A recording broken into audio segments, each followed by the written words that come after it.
Pigeons are rats with wings all dates back to a dirty propaganda campaign that was perpetrated by dirty politicians, dirty Hollywood, based on misinformation and lies. And I will get into the whole history of it because pigeons have been domesticated by humans for thousands of years. They were once respected members of our military, decorated war heroes who flew through war zones to deliver messages for us. They still remember the relationship and the bond that they have with people.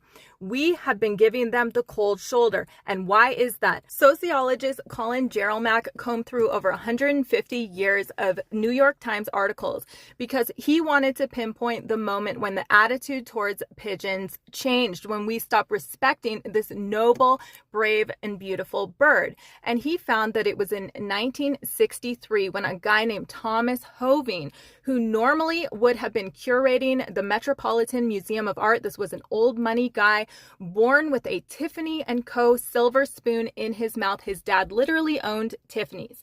He took 1 year away from the museum and he was appointed the head of parks in New York City. He called pigeons rats with wings, and then he went back to his curated, controlled museum environment. Throughout the 70s and 80s, New York City Mayor Ed Koch continued to perpetrate this slur against pigeons. The very first pop culture reference to this slur, pigeons are rats with wings, was in the 1980 Woody Allen movie Stardust Memories.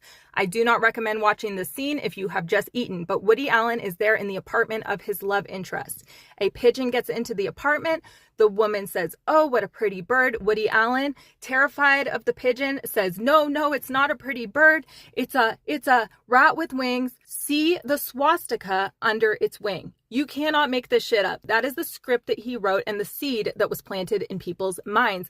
Ever since pigeons are rats with wings has been in countless movies, TV shows, and kids' cartoons, continuing to perpetrate this myth, even though every health authority will tell you that it is a lie. Just a theory that I have. I can't help but wonder if the control freaks wanted to sever the relationship and the bond that we have with pigeons because they don't want us to have a form of communication that cannot be intercepted.